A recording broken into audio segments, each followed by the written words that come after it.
The story of a freedom struggle cannot be explained in one day. It's a very big.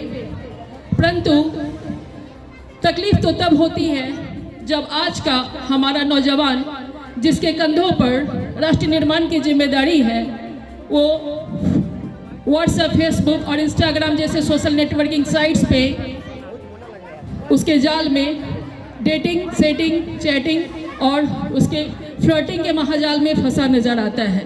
आज का हमारा युवा PUBG में डूबा और शराब की लत में भीगा नजर आता है। तो मैं इन युवाओं से कहना चाहूँगी कि महानिद्रा में सोने वाले युवा, अभी भी वक्त है, जाग जाओ। दूसरों से आज़ादी प्राप्त करना तो बहुत आसान होता है क्योंकि वह बलिदान की नींव पे टिका होता है। आज का जो हमारा लड़ाई है स्वतंत्र भारत में वो हमारा खुद के साथ है। हम अपने ही बनाए हुए चक्रव्यूह में इस तरीके से डूब चुके हैं कि बाहर निकलने का कोई रास्ता ही नजर नहीं आता है। अफसोस की बात है कि रावण का पुतला तो हम हर वर्ष जला देते हैं परंतु अपने अंदर के रावण पे विजय प्राप्त नहीं कर पाते हैं। अफसरशाही, महंगाई, बेरोजगारी, ऐसी कई समस्याएं हैं जो आज भी हमारे सामने सुरसा की तरह मुंह पसारे खड़ी है।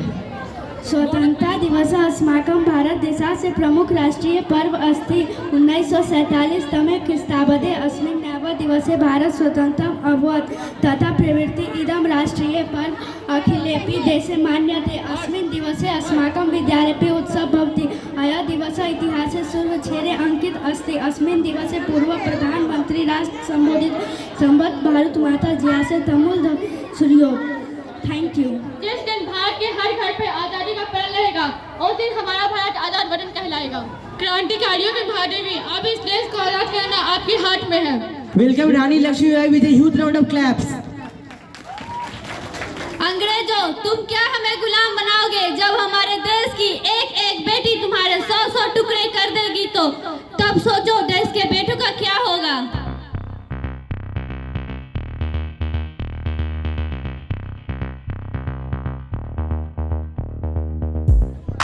मेरे मरने के बाद भी युद्ध की लड़ाई रुकनी नहीं चाहिए।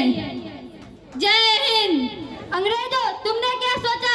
गुलामी की जंजीरों से तुम हमें आजादी की सपने देखने से रोक सकते हो? अंग्रेजों में मरने नहीं जा रहा हूँ परंतु भारत को स्वतंत्र कराने के लिए पुनः जन्म लेने जा रहा हूँ।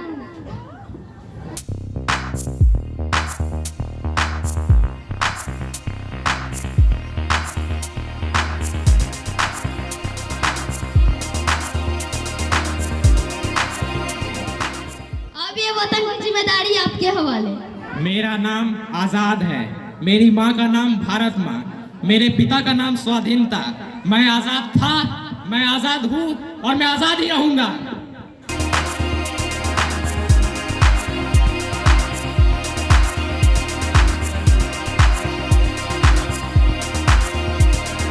अब शहीदों की कुर्बानियां व्यर्थ नहीं जाना चाहिए।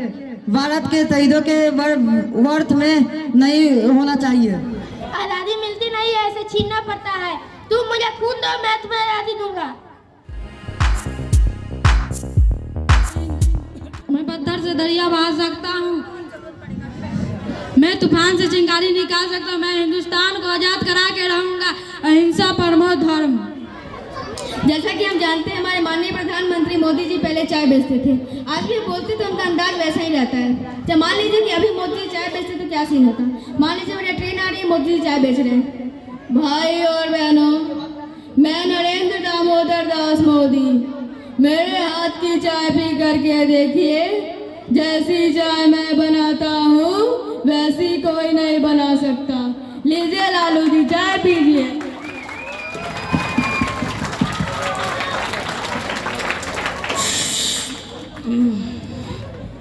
बहुत मर दे, चाय पिलावत है। ऐसे अच्छा चाय तो मारी राबड़ी देवी बनावत है। बगल में राहुल गांधी जी बैठे हुए थे, उनको भी एक कप चाय मिली। भैया देखिए, भैया हम बुद्धू बनाते हैं। भैया इसमें चीनी है, भैया इसमें चाय पत्ती है, भैया ने इसमें दूध है, भैया ने इसमें पानी है। भैया ये है क्या? है क्या भैया? ये बगल में बाबा रामदेव जी बैठे थे, उनको भी चाय। रामदेव जी, आप हमारे अपने, चाय पीकर बताइए कैसी बनी। देखो भैया, चाय तो बहुत अच्छी बनी है, लेकिन इसमें तुमने पत्ती पतंजलि की नहीं डाली है। तो ये हमारी कल्पना थी, अगर मोदी जी चाय बेचते तो कैसा होता। धन्यवाद, जय हिंद। इस तिरंगे की शान को इन्हें बताना आता है, गलत नजर उठे मेरी वतन की तरफ तो इसे झुकाना आता है।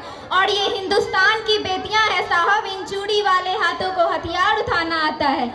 ये पीछे कैसे रह जाए जब बात हो वतन की स्वाभिमान की। अरे ये बाजी लगा देंगी बिना सोचे अपनी जान की, और भूल मत करना सिर्फ पापा की पड़ी समझने की। अरे ये शेरनी है हमारे हिंदुस्तान की, रहता इनके सबड़ों पर इनका जोर नहीं। ये आसमान में उड़ना चाहती है मगर छोड़ता इनकी कोई दौड़ नहीं। और ये कर सकती है नाम वतन का, ये लड़की है मगर कमजोर नहीं, ये लड़की है मगर कमजोर नहीं। एक माँ बनकर हर दर्द को सहना आता है, एक बेटी पत्नी बहन बनकर गमों को छुपाना आता है। और रसोई में सिर्फ बेलन नहीं, इस वतन के खातिर हथियार उठाना आता है। लड़कियां ये नहीं कर सकती, लड़कियां वो नहीं कर सकती, ना जाने कितने बहाने हैं इन्हें उलझाने को, पर ये एक वजह ढूंढ लेती है हर गम में मुस्कुराने को। और भारत माँ की बेटी तैयार है सड़क पे जाके सीने में गोली खाने को। अंत में मैं अपनी वाणी को विराम देना चाहती हूँ और कहना चाहती हूँ, हम अपनी जान की दुश्मन को जान कहते हैं, हम अपनी जान की दुश्मन को जान कहते हैं। मोहब्बत की इसी धरती को हिंदुस्तान कहते हैं, मोहब्बत की इसी धरती को हिंदुस्तान कहते हैं। धन्यवाद, जय हिंद, जय भारत। देश समान आज़ादी के उपलक्ष्य पर अपनी विचारें कुछ साझा करना चाहती हूँ। आज़ादी का असली मतलब वही समझ सकता है जिसने कभी गुलामी की हो। हम बहुत सौभाग्यशाली है कि स्वतंत्र भारत में जन्म लिए। यूँ तो आज़ादी की लॉ 1857 में ही चल चुकी थी, जो वर्षाल बनकर 1947 में हमारे देश को आज़ाद कराई। प्राचीन, मध्यकालीन और वर्तमान भारत के उदाहरणों में स्पष्ट करना चाहूँगी कि जब हम फिरंगियों को फेरे में फंस गए थे तो रंग दे बसंती टोले की एक आवाज़ पर टोलों के टोले उमड़ आते थे, और उनमें वंदे मातरम के नारे, खून खून में आने वाली 5-5 डिग्री तक की तूफान अंग्रेजी शासकों के जड़ों में तूफान ला दिया करता था। लोग मर जाते थे, मिट जाते थे, फांसी चढ़ जाते थे, वो भी अपनी देशभक्ति साबित कर रहे होते थे। इसके बाद 62, 65 और 71 के युद्धों में अपना सुहाग गवा देने वाली औरतें जब घर के हालात ये हो जाया करते थे कि प्यार भी भरपूर गया मांग की सिंदूर गई, प्यार भी भरपूर गया मांग की सिंदूर गई, नन्हे मुन्ने बच्चों के कपड़े चले गए, छोटी छोटी बेटियां की छोटियां चली गई, पूरे जिस्म की बोटियां चली गई। ऐसा एक विस्फोट हुआ, पूरे विश्व की जो बोटियां चली गई। पापा की कमाई गई, भाई की पढ़ाई गई। ऐसा एक विस्फोट हुआ, पूरे जिस्म की बोटियां चली गई, पूरे जिस्म की बोटियां चली गई। और आपके लिए तो एक आदमी मरा है साहब, और आपके लिए तो एक आदमी मरा है साहब, मेरे घर की तो रोटियां चली गई, मेरे घर की तो रोटियां चली गई वाले हालात के बावजूद भी एक माँ अपने बेटे को सरहद पर जाने के लिए छोड़ दिया करती थी और उसे पत्र लिखा करती थी कि अम्मा ने पत्र लिखा है बड़ी चाव से, अम्मा ने पत्र लिखा है बड़ी चाव से, पुत्र मेरे ना घबरा जाना, एक इंच भी पीछे ना हटना, चाहे इंच इंच कट जाना, चाहे इंच इंच कट जाना। इस तरह पूरा परिवार अपना देशभक्ति साबित कर रहा होता था। तब लोग मर जाने को कहता था, मिट जाने को और फांसी चढ़ जाने को कहता था।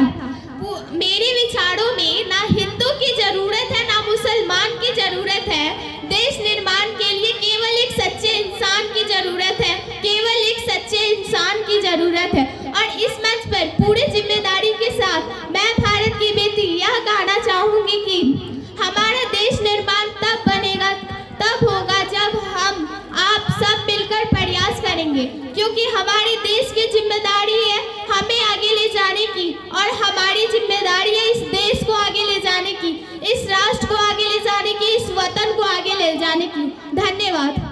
माइट है ना आंखों में आंसू की जगह आग, हम एकदम आपके जैसे हैं, हम एकदम आपके जैसे हैं। हमें भी अपनों की याद आती है तो चैन के सांस लेने नहीं देते। हमारे धड़कनों में हिंदुस्तान, लेकिन सीने में छोटे छोटे बच्चों की यादें हैं, सीने में छोटे छोटे बच्चों की यादें हैं।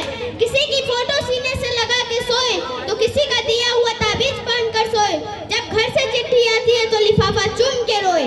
हमें मलमों और दवाइयों की कोई जरूरत नहीं, हमें मलमों और दवाइयों की कोई जरूरत नहीं। जब गोली बाजू छिड़ जाती है तो माँ का प्यार बहुत याद आता है। तो अगली बार अखबार पढ़ना लाल चौक या गलवान में 10, 20 या 40 फौजी शहीद हो जाए तो हमें गिनती समझ के भूल मत जाना, साथी समझ के याद रखना, क्योंकि हम भी आपके जैसे हैं, हम भी आपके जैसे हैं।